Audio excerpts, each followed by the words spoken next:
After the mind-numbing disappointment of the RTX 3080 Ti, this week we are blessed with the arrival of the RTX 3070 Ti. Is it going to be any more exciting? You are watching the Old Man Badly YouTube channel.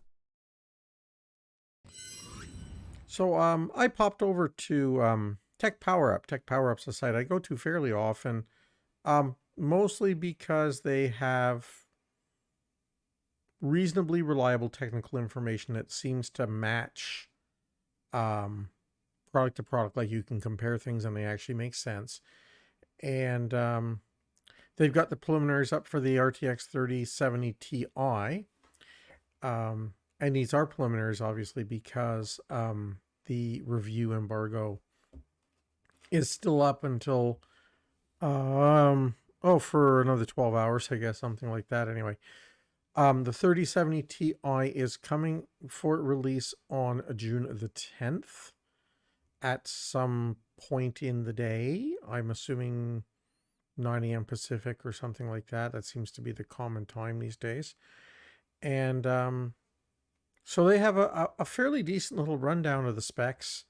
It's the same GA104, just a dash, I think it's dash 302 or something, is the actual GPU. The unit itself looks remarkably like any other 3070 would, at least in the Founders Edition. 6144 cores, which is up marginally from 5888. Most everything else is the same, except of course the change from GDDR6 to GDDR6X, and a significant increase in memory speed. The memory speed has gone up from, I'll try to get it here. Anyway, it's gone up quite a bit from one iteration to the other. There's a few hundred more cores, and there's a little bit of this, a little bit of that. And most importantly, of course, the price goes up because, yeah. It's a decent looking card, taken in a vacuum of, ignoring the current GPU situation for a moment. It's a very good mid-range, appears to be a very good mid-range GPU that, from my understanding, will at least perform equally to or slightly better than the previous generation's top card. So the RTX 3070 Ti will give you nominal gaming speeds similar to that of a 2080 Ti from the previous generation, plus all the other increases that go with it. The increases in memory bandwidth, as an example, are going to be figure quite highly, I think, in the overall appeal of the card and its ability to do certain things. However, when compared to the RTX 3070 regular, the non-TI version, whatever you want to call it, it's a nice card, but it's not that much nicer. Which brings us to the next little spot on the thing. Here's the card. 1.5x over the 3070 Super or 2070 Super. Kind of an odd comparison, but there you go. Starting at $599. That's kind of the disappointing number. If you ask me, realistically, if all things in the market were equal, this would be a $399 to $450 card at $599.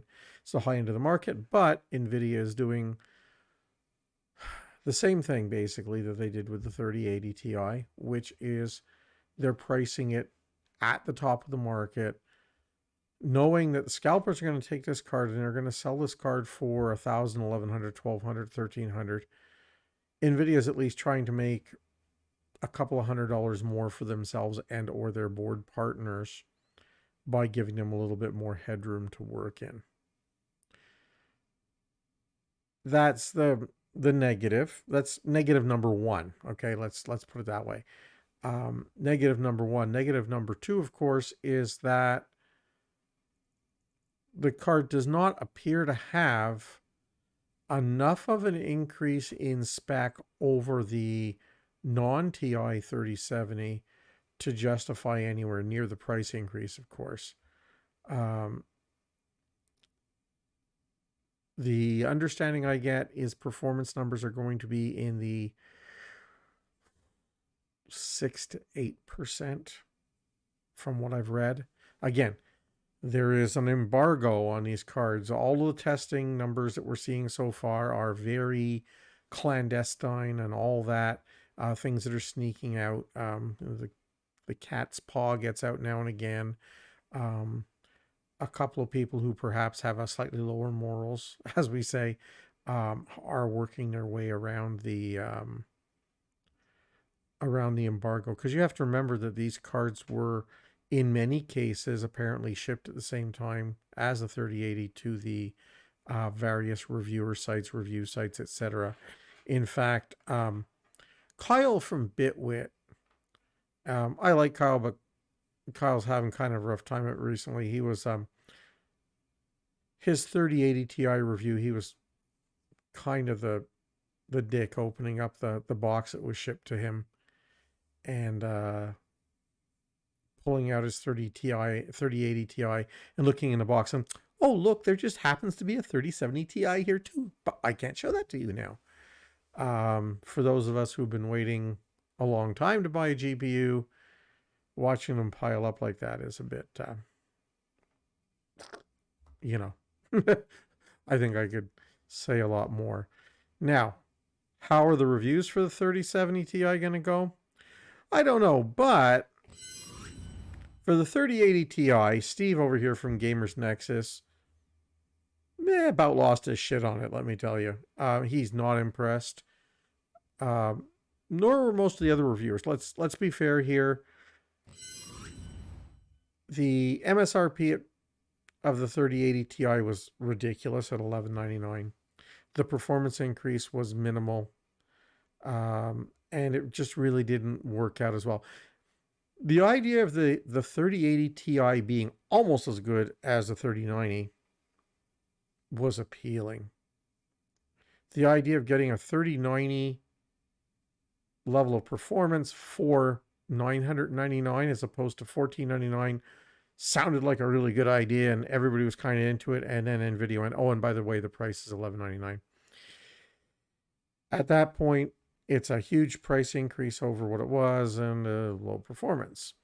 With the 3070 Ti, we are looking at a fairly significant hike in the MSRP again over the non-Ti model. There are a couple of slightly more notable, small but notable increases in the spec, with a few hundred extra shaders, and like I said, a fairly significant increase in the memory bandwidth and memory size, and certain sneaky tests have suggested that at least for certain types of computations that are memory intensive, it's going to do quite well. Speaking of memory intensive, of course, we also have the other part of it, which is that this is another card that should have the LHR, low hash rate, system in place, which lowers its ability to mine Ethereum, and apparently a couple of other crypto coins that use the same kind of system for their mining, which is supposed to make the cards less appealing to miners. Does it work? Well, basic testing shows that yes, it does in fact limit certain types of mining, and that's a good thing. We like that, but there's no definitive proof that it's actually safe and secure, not something being gotten around with a little driver magic or plugging the right cable into the right port and all those things. So I still believe, at least for the 3080 Ti, a fair number of cards were purchased by miners speculatively.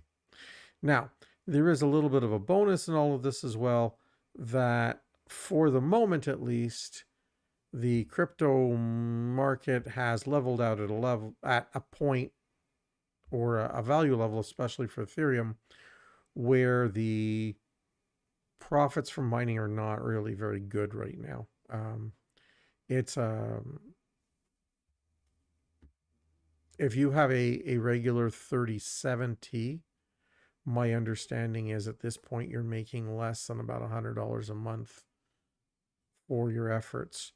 If you paid $1,000 for a card, it's going to take you, 10 months to pay that card off. If you get a 3070 Ti that has 50% of the mining, you have no chance to make any money with it unless you can work your way around the restrictions. So the hope is, at least initially here, that the 3070 Ti specifically is very, very good for gamers, very, very poor for miners, and as a result, more get diverted to the consumers. But I'm not going to bet my life on it, okay? We shall wait and see. Now, the other question is, with an extra 2 to 3 weeks because of a delay in the announcement and delay in the release, there's also some hope that there are a few more 3070 Ti's available for retail. That said, reports on the 3080 had it with very few pieces actually getting to the retail stores. Apparently one of the larger retail stores in Los Angeles, I'm trying to remember, computers or something anyway, one of the largest computer parts retailers had exactly 64 cards. They had 200 or 300 people in line, physical store, to buy 64 cards. No indication how many Newegg had, but Newegg did it through their shuffle, and of course I didn't win. I never get a winning call in their shuffle, and they seemed to go really quickly, and they didn't show back up much after that. So the assumption is that they got rid of whatever stock they had. There's certainly some people out there that have them. There's certainly some that got put in retail, but there's no indication. We don't know at this point how many have actually ended up in the hands of consumers and how many have ended up in mining racks in various parts of the world that have cheap electricity. So we'll find out. So as I said, the 3070 Ti should drop June 10th. I believe it's 9 a.m. Pacific time. Don't quote me on it, but go check. But I believe it's 9 a.m. Pacific time. Generally set up because it's released through. It's scheduled so it's even across the country. They don't want to have it 9 a.m. Eastern and then 9 a.m. Pacific, and have the 3-hour gap or whatever. So it's done 2 Pacific time, so 9 a.m. Pacific time, so noon Eastern time. There will be some at retail. There will be some online. How many? Your guess is as good as mine. My hope is that NVIDIA will surprise us by showing up with at least decent piles of inventory in everybody's hands. They've had a few extra weeks to do this, so we can hope that they manage to squeeze a few more out. And hopefully people like you and me who are gamers or video producers or like to do 3D modeling or whatever it is we do for fun, we'll finally be able to get our hands on one. So let me know what you think. Like I said, I'll be haunting Newegg and a few other places, trying to do the online purchase. Locally to me here, there will be no retailers that will sell it at anywhere near a reasonable price. At this point, in my marketplace, RX 580s are almost $1,000 US. So you get what you pay for, right? Anyway, so thanks very much for watching. Don't forget to like, share, and subscribe. And let me know below how you do, what you're thinking of the 3070 Ti, and if you happen to get one.